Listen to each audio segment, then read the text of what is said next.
Chapter 1. One woman, in all the world, held the key to the survival of life on Earth. And they'd lost her.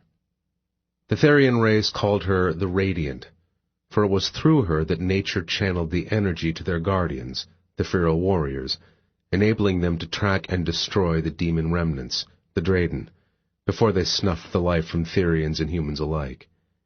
In return, the feral warriors protected the Radiant with their lives, which was damn hard to do when they didn't know where or who she was. Lion grimaced as he led his 8 warriors along the dark, rocky trail high above the falls of the rugged and deadly Potomac River. Hell, they'd lost 2 Radiants, the old one to death. The new one, the one marked by the goddess to take her place, had never come forward. And the situation was growing dire. The rocks felt cold beneath Lion's bare feet as he left the trail and climbed down toward the goddess stone wearing nothing but a silk shirt and a pair of jeans. In his hands he carried 2 deadly switchblades in case of a Drayden attack. Below, the glow from the full moon tripped over the bounding water, shooting brilliant shards of light into the night air. "What in the hell are we doing out here at 3 a.m.? Jag's tone, as always, challenged. Anger rumbled deep in Lion's throat, the sound of an irritated lion, which he was, down deep. Jag had no use for any of them, and the feeling was more than mutual. Lion cut his gaze toward the warrior, taking in the oh-so-familiar belligerence in Jag's eyes and the sneer forming on his cynical mouth. In his camouflage pants and army green tee, Jag took his role of a warrior a bit too literally. None of the ferals had ever served a day in the United States military. As a rule, they stayed out of all things human. "Cat got your tongue?" Jag prodded. "What do you think we're doing out here at this hour? We're raising the power of the beasts." He leaped down to the path he sought, Jag close behind him. "So you haul us out here in the middle of the night just because you, mighty chief, couldn't do your job?" Raw violence clawed at Lion's self-control, his beast's instincts begging to rip the asshole's throat out. His control, battered by their increasingly critical situation, snapped. The tip of his fingers burned a moment before his claws sprang out. With a growl, he shifted both his blades to one hand while he whirled and sank the claws of his other in the man's neck as he slammed him against the rock. Blood trickled down Jag's throat, but no fear flickered in his eyes. Only a spark of malicious amusement that he'd pushed Lion too far. Even if Lion completely lost it, he'd be hard-pressed to do Jag any real damage. Physically, they were a match. Shapeshifters simply didn't break that easily. What he longed for was a comeback to Jag's snide remarks. Something to put the surly warrior in his place. The bitch of it was he didn't have one. Jag was right. Lion had failed to find their new Radiant. With a jerk and a snarl, he released the man and shoved himself away, sheathing his claws. Every muscle in his body vibrated with frustration as he climbed down to the goddess stone. Within a couple of months of their old Radiant's death, a Therian woman should have woken to find a mark upon her breast like a long-healed scar. 4-inch-long claw marks. The mark of the chosen one. It was Lion's job to find her and get her ascended to her power, renewing and empowering all the feral warriors. As the finder, Lion was the only one who possessed the ability, the senses, to seek her out. He'd waited, knowing the marking wouldn't happen immediately. But now too much time had passed. The only thing he could figure was that she was out of range of his human senses. Worse, his feral strength had drained to the point he could no longer access his deeper, more primal power. The power of the beast that lived inside him. Without an ascended Radiant to renew them, the feral warriors, the guardians of the Therian race and last of the true shapeshifters, grew weaker by the day. Except for the occasional show of claws, fangs, and animal eyes, they'd all lost the ability to shift. With each passing sunrise, Lion's ability to find the woman diminished. He had one chance left. Tonight. Viper joined him, his bald head glistening pale in the moonlight, a silver earring hanging from his right lobe. "So, what do you say we build a campfire and make s'mores while we're out here? We could send the cub back to the house for marshmallows and grams and those little chocolate squares." Lion threw the man a rueful glare. "You're a moron, Vipe." Ty's short pale hair gleamed in the moonlight as he threw his arm around Viper's shoulders, buddy style, in the easy manner of most shapeshifters. An ease Lion had never understood. "Let's get this over with. Are we really going to bleed ourselves?" Fox had a shaggy fall of orange hair and the pale complexion and freckles to go with it. The youngest of the ferals, he showed surprising power and great promise, if he ever matured.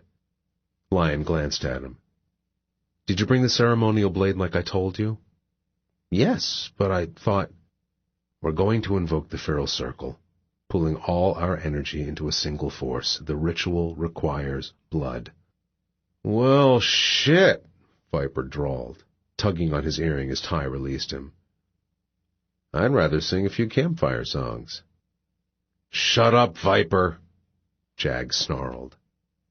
Lion clapped his hands. "Let's do it." His palms were damp, the muscles in his neck tense with worry as he prayed they still had enough power among them to make the ritual work. Raising the power of the beasts would steal what little mystic energy they had left.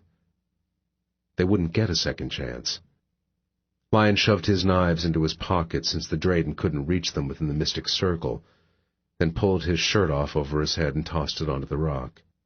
The chilly, early spring air felt good against his heated flesh. While the others stripped to the waist, Lion continued, pulling off his jeans. If this worked, he was shifting. And unlike a couple of his comrades, he possessed no odd strains of mage blood that would allow him to keep his clothes intact. Only the thick gold armband that snaked around his biceps and channeled the earth's energies stayed with him through a shift. The 9 formed a circle on the flat, wide goddess stone, golden armbands gleaming as the men stood bare-chested against the clear night sky. Lion held his hand out to Fox. "The knife." Fox slapped the hilt onto his palm. Lion turned the blade on himself and made a shallow, searing cut across his chest. An odd surge of energy twined with the pain, sending a jolt through the blade and into his flesh. He handed the knife to Ty, glad the mystic powers were with him this night. He slapped his right hand to the burning wound, then fisted his hand around the blood and thrust his arm into the air in front of him. Ty followed, slicing his chest and slapping his bloodied hand around Lion's fist, then handed the knife to Jag. One by one they added their slick hands to the knot of flesh, until only one remained. Viper carved his chest with the knife as the others had, then jerked, the knife clattering to the rock. "Damn, this is a bitch. We need some new rituals." But as Viper squatted to reach for the blade, his hand stilled, his body going rigid. "What the hell?" He grabbed the knife's handle and surged to his feet, whirling to face Lion. "It's the demon blade!" The words sliced through Lion's mind, icing his skin. He thrust out his hand. "Give it to me." As Viper laid the blade on Lion's palm, faint etchings snaked over the flashing steel in the moonlight. Lion's eyes widened, shock washing through him as his hand closed around the blade's handle. With a snarl, Lion sprang across the circle, grabbed Fox around his thick neck and jerked him off his feet. "What have you done?" The kid looked as shocked as Lion felt. "Nothing. I didn't know. You said get the ceremonial blade, and I did. I swear, I didn't go near the vault. Why would I get the demon blade?" Lion felt his eyes turn feral as fury had his claws unsheathing. Blood began to run freely down Fox's neck. "You tell me." Fox's face began to turn red. can't talk. With a growl, Lion retracted his claws and dropped him to his feet. Tell me. Fox coughed and backed up a step, his hand against his throat, his eyes wide and confused. I wouldn't. I didn't. I swear. Viper grabbed the kid's arm and jerked him back from Lion's reach. Ty stepped in front of Lion, his mouth grim. We're blooded. Let's finish the ritual before we mete out punishment. We can't accidentally free the demons. But Lion wasn't so sure. Hawk? If anyone knew, it would be the whipcord lean warrior with more college degrees than most of his men had weapons. Hawk shook his head. The first step in freeing Satanin and his horde is the same as raising the power of the beasts, the blooding of the nine, but there's far more involved. A complex ritual requiring the free will of all the Ferals and the blood of their radiant. The ancients made certain the demons would never rise again. Then there's no problem, Viper said, shielding the kid from Lion's fury. Hawk frowned ruefully. Every time that blade comes out of the vault, there's trouble. Lion gave Fox a look that promised deep and painful retribution, then turned back to the others. Ty's right. Let's finish this before the blood dries and we have to start over. Lion shoved his fist into the air. The warriors resumed their positions, covering his fist one by one. Lion began to chant, Spirits rise and join. Empower the beast beneath this moon. The others joined in, the murmured words flowing around him, over him, sliding across his flesh. Thunder rumbled in the clear sky. The ground beneath his feet trembled as the great force of Mother Nature herself rose from the depths of the earth, through the vessels of bone and skin and up through their arms to the blood raised to the heavens. Empower the beast of the lion!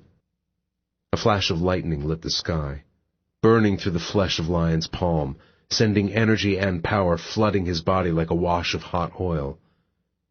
Power. Strength. He thought of his other half and shifted into his animal form at last. Fierce joy surged through him at the change.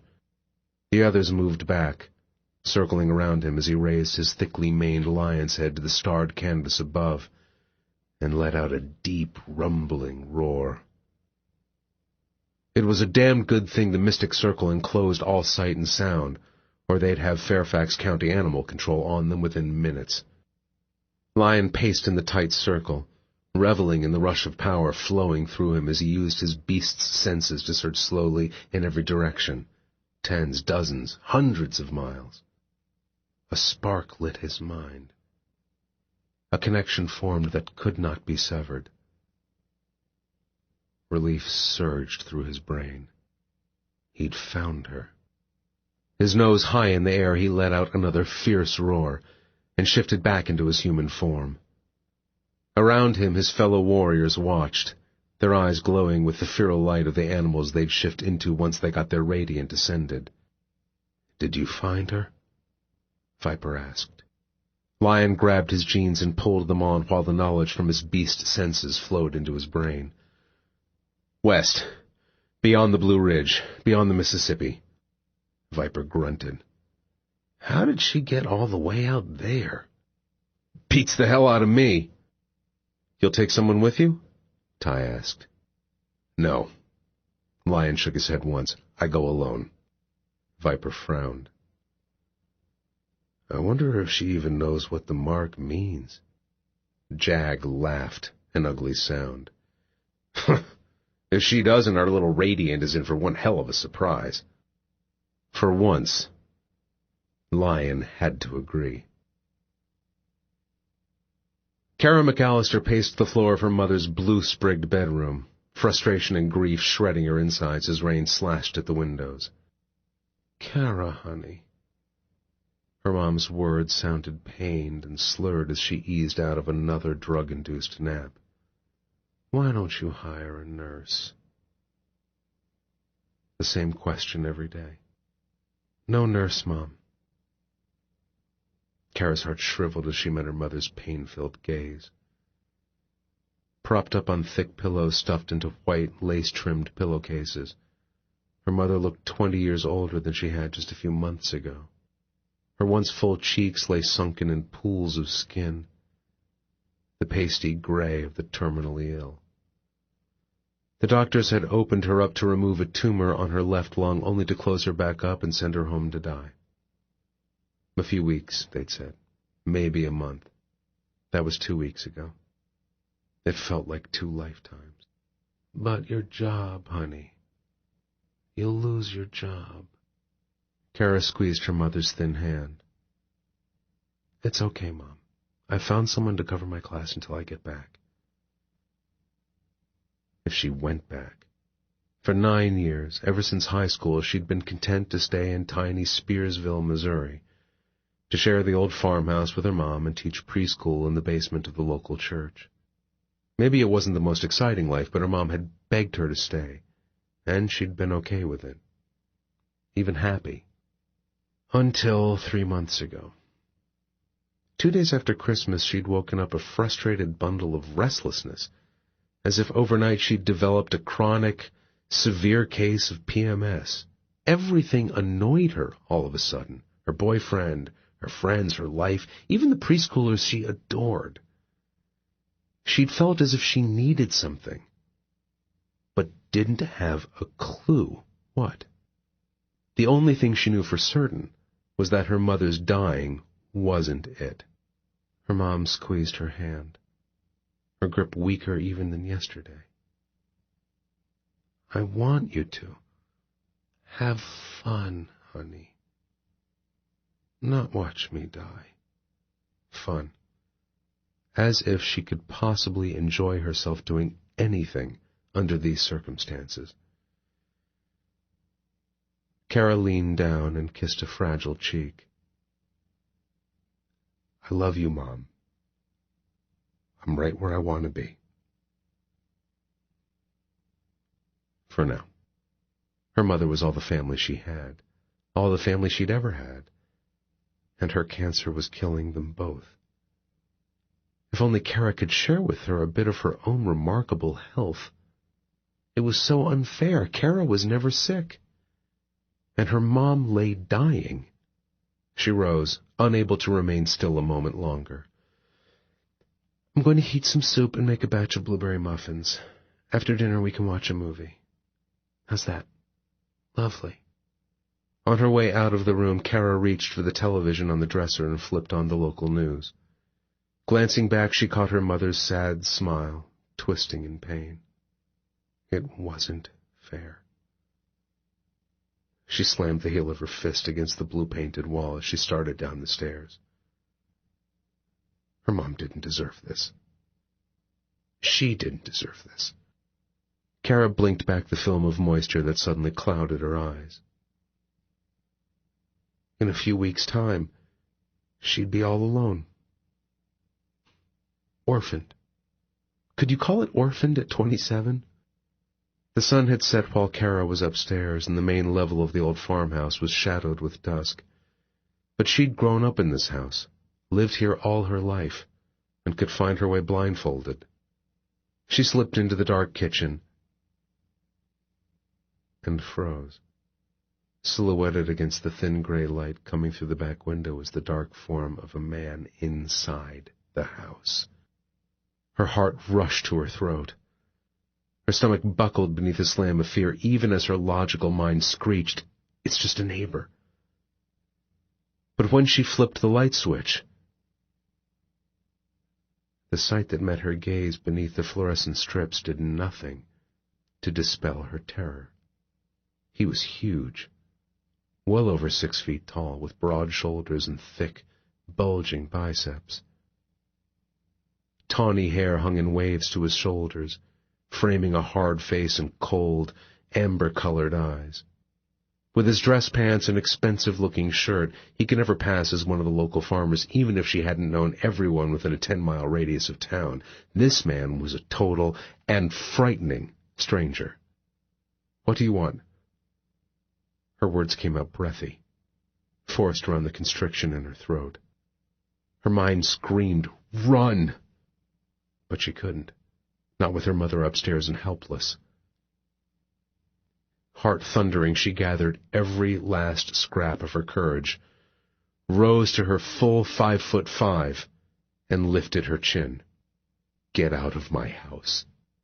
A single, tawny eyebrow rose. "Bare your right breast." Kara gaped at him as the full realization of his intent sent her pulse into a grinding thud in her ears. As if reading her mind, the man rolled his eyes with an exasperated grunt. "I'm not going to hurt you." Kara choked out a laugh. "Right. You just want to see my breast, then you'll go." Something like that. She stared at him, her terrified mind grasping for a plan, any plan. He started toward her. Kara lunged for the knife rack, but as her fingers curled around the handle of a small paring knife, the stranger closed the distance between them. He hauled her against his chest, face to pecs, his large hand clamping around her wrist, immobilizing her. Swallowing a scream, she struggled against his iron-like hold, but she might as well have been a fly in a spiderweb for all the good it did her. He was too strong. Kara tried to kick him, to knee him, but he only pressed her against the counter, his hips tight against hers as he towered over her. Terror flashed in her mind like an explosion of light. He was going to rape her. Murder her. Her pulse began to slow. The terror slipping away as if someone had opened a drain in her head. Even her shallow, desperate breathing evened out, as if she'd suddenly, inexplicably, lost her fear of the huge man. He eased the knife from her hand and returned it to the knife block. "I'm calming you." And that's exactly what it felt like, she realized. A strange, unnatural calm, settling over her as if an invisible hand were squashing her fear. How? Though the word rang incredulous in her head, her tone, as it left her lips, was one of simple curiosity. This wasn't right. He shouldn't have this kind of control over her. Her pulse tried to leap fearfully, but was instantly stroked into complacence. Stop it. She needed to be afraid of him. He overpowered her, overwhelmed her. Her senses swam in his nearness, in the elemental scent of wind and earth and pure, raw male. The intoxicating blend teased and tantalized, sending the blood rushing to the surface of her skin in a hot flush of awareness. An awareness that horrified her. "Let me go. I'm not going to harm you. I need to know that you're the one I'm looking for." "I'm not." He stepped back, putting a slight distance between them even as he kept tight hold of her wrist. Feeling utterly detached, she watched him reach for her with his free hand, felt the pad of his fingers slide down her upper chest to hook into the top of her scoop-neck tee, and tug downward. His eyes flared, those well-sculpted lips compressing as his thumb brushed over the flesh rising above the lace of her bra, tracing the odd stretch marks she'd noticed for the first time around Christmas. Her gaze caught on his lips, mesmerized by their perfect fullness as a single, disturbing emotion finally broke free of his unnatural control to sweep her imprisoned body. Lust. Delicious fire skimmed over her skin, burrowing deep into her bones and blood, rushing straight down to her core. He released her shirt as if he'd been burned and met her gaze, his own cool and shuddered. "You are the Radiant." "I'm the what?" She stared at him, trying to make sense of his words, of any of this. "What do you want?" Those amber eyes glowed with a dark determination that would have made her heart pound if he hadn't been tamping her emotions. He slid his free hand over her jaw, his palm rough and calloused, his touch not ungentle as his forefinger hooked around the back of her jaw, coming to rest beneath her ear. "What do you want?" "You." The sudden sharp pressure at the base of her ear stole her thoughts and vision, sending Kara tumbling into a dark, unconscious abyss, a dark, unconscious abyss, a dark, unconscious abyss, a dark, unconscious